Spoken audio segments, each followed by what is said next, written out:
Alice went closer to the egg.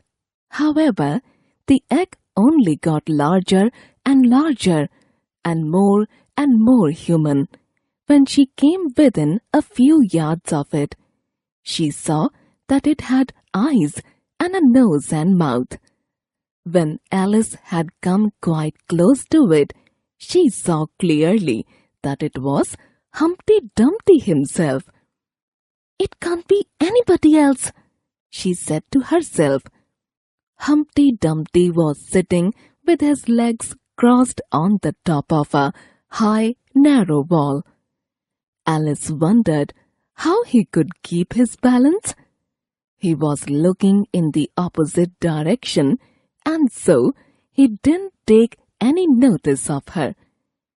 She thought he must be a stuffed figure after all.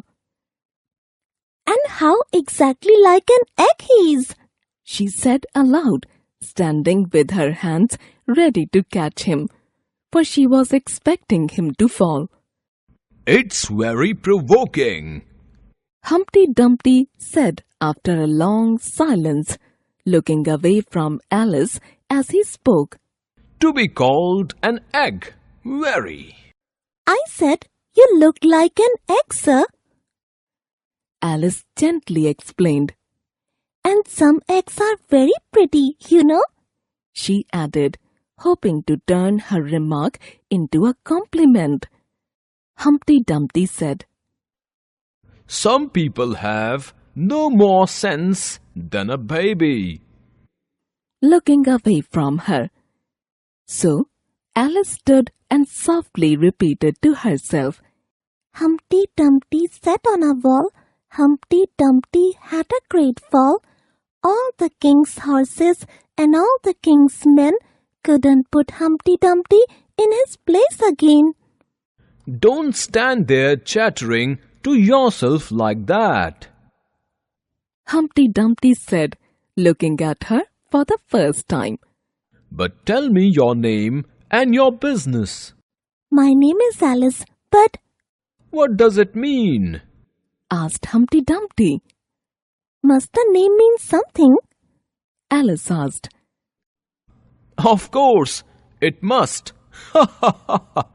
Humpty Dumpty said with a short laugh. "My name means the shape I am, and a good handsome shape it is too.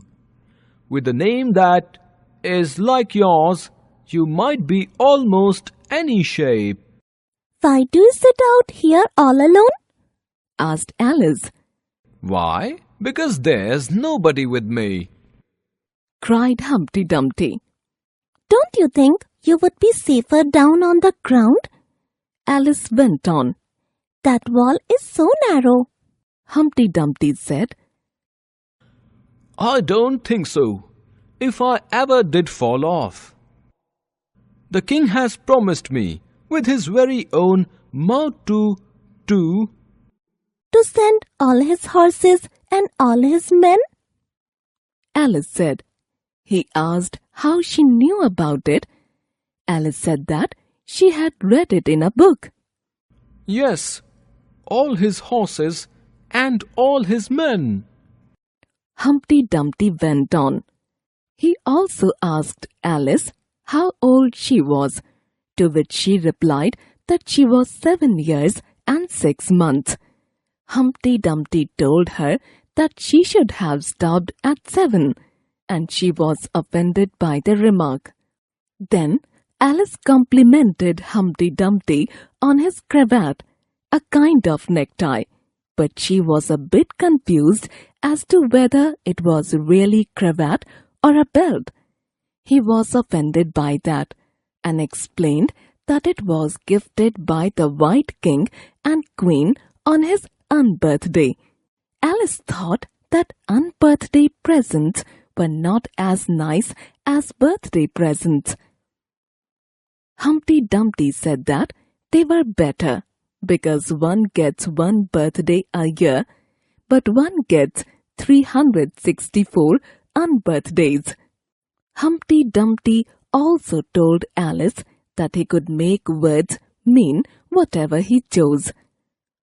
Alice Alice asked him to explain the poem Jabberwocky that she had read.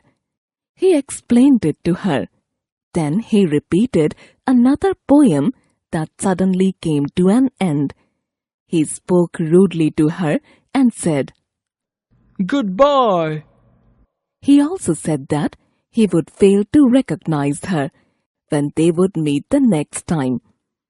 Alice walked away, but heard a heavy crash that shook the forest.